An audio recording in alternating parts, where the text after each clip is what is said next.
एक तरफ मुल्क मुबादला के ज़खायर कम तरीन सतह पर जा चुके हैं, 6.7 अरब डॉलर पर। फिर ये भी है कि जी इसमें 3 अरब डॉलर सऊदी अरब के हैं, कुछ 2.5 अरब डॉलर चीन के हैं, 1 अरब डॉलर UAE के हैं। तो हमारे पास अपना क्या फिर बचा है, ये सवाल आते हैं। लेकिन जो दूसरी तरफ इक़दामात हैं हुकूमत के, वो बिल्कुल किसी और तरफ जा रहे हैं। मिसाल के तौर पर आज नोटिफिकेशन आया, 10 स्पेशल असिस्टेंट्स को वज़ीर ममलकत लगा दिया गया है।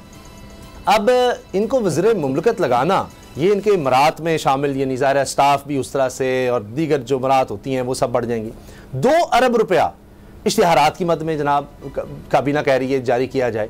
तो ये जमील फारूकी, ये सब क्या हो रहा है कि एक तरफ नज़र आ रहा है कि वो, मुझे याद आ गया, मनी मुनिसिपल पूरे 2000 रुपये दे रहे हैं, अब तो 2 अरब रुपये दे रहे हैं। तो हालात तो बहुत बेहतर हैं। तो भी ये हमारे जो रिजर्व्स हैं वो इतने क्यों गिर रहे हैं? इंडस्ट्रियाँ बंद हो रही हैं, इंपोर्ट्स के लिए पैसे नहीं हैं, एयरलाइंस को हम पैसे अदा नहीं कर पा रहे। दूसरी तरफ यह हाल है कि काबीना जहाज साइज है, कम तरीन सतह पर रिजर्व्स हैं, बुलंद तरीन सतह पर हमारी काबीना है। जी जमील, देखें रिजर्व्स और काबीना का जो इम्बैलेंस है ना, वो आज से नहीं है, वो अरसा दराज से। हमारे यहाँ दिखाया कुछ जाता है, किया कुछ जाता है, यानी ऑप्टिक्स में हम सब गुडी गुडी दिखा रहे होते हैं। ये हर दौर में हुआ है। ये अभी आरफीन साहब जो फरमा रहे थे ना कि अवाम के लिए तो कभी कुछ हुआ ही नहीं है। आप तारीख उठा लें 75 साल की, ये आदाद शुमार का गोरख धंधा आज से थोड़ी चल रहा है।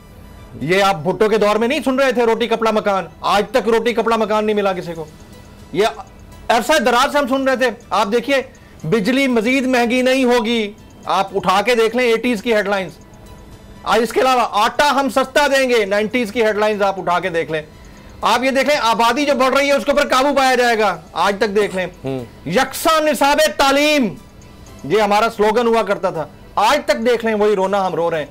तो फिर ये जो आदादो शुमार का गोरख धंधा है, काबीना कुछ भी कहती रहे। खुद खान साहब के दौरे हुकूमत के दौरान जो 4 अदद वज़राए खजाना तब्दील हुए, मुशराए खजाना, उनके दौर में क्या कुछ नहीं होता रहा। आखिर में आकर शौकत तरीन साहब ने कुछ बेहतर किया आदादो शुमार को। तो हालात बिल्कुल ऐसे ही हैं, इनके कंट्रोल में। देखें कॉम्पिटेंट बंदे को तो कभी इन्होंने ऊपर आने नहीं देना। सारे वही चेहरे हैं, एक जमात से निकलते हैं दूसरी जमात में जाते हैं, जाकर बैठते हैं, वही लोग हैं। उन्होंने अपनी अपनी पोजीशनें, मोर्चे संभाले हुए हैं, वो जैसे चाहें जिस तरह गुडी गुडी दिखाना चाहें आप देख लेते हैं। हमने सिर्फ इंटरनेशनल फोरम्स को दिखाना होता है कि हमारी ये ब्रैकेट में हमारा GDP चल रहा है और ये हमारा रेवेन्यू है और इतना हम पैसा कमा रहे हैं। होता कुछ भी नहीं है, हम धंसते चले जा रहे हैं कर्जों की दलदल में।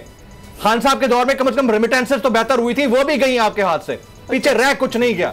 अब जो पीछे बचा है ना, वो यही है सियासी लड़ाई, बयानात का घोरक धंधा, एक दूसरे के खिलाफ हर्जा सराई, रोजाना सुबह शाम। आप देखें हमारी हेडलाइंस में सिवाय बयानात के आपको कुछ और नजर आता है। मईशत की बात छोड़ दें आप, मईशत मैं कहता हूं इकोनॉमिस्ट को भी नहीं पता होगा कि इकोनॉमी क्या होती है पाकिस्तान में। पाकिस्तान के सबसे बड़े माशी माहिर इसहाक डार साहब जो हैं वो करता धरता है, वो सुपर प्राइम मिनिस्टर भी हैं।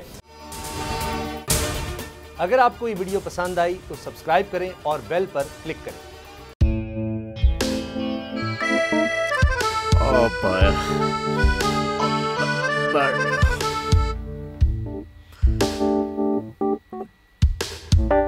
इंतशार से निकलने का वाहिद हल इंतखाबात हैं।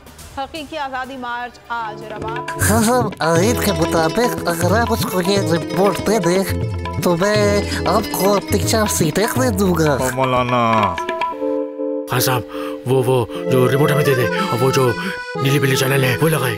जाओ शबास, हम ऐसा टीवी देखते ही नहीं जिसका रिमोट हमारे हाथ में ना हो। और यहाँ पे कोई 2 नंबरी नहीं चलेगी। और हम कोई गुलाम है जो आप रिमोट मांगे हम दे दें?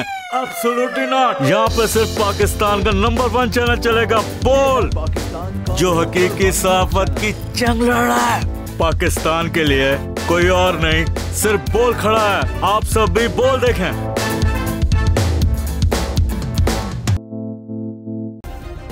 सब्सक्राइब करें और बेल दबाएं ताकि कोई खबर रह न जाए।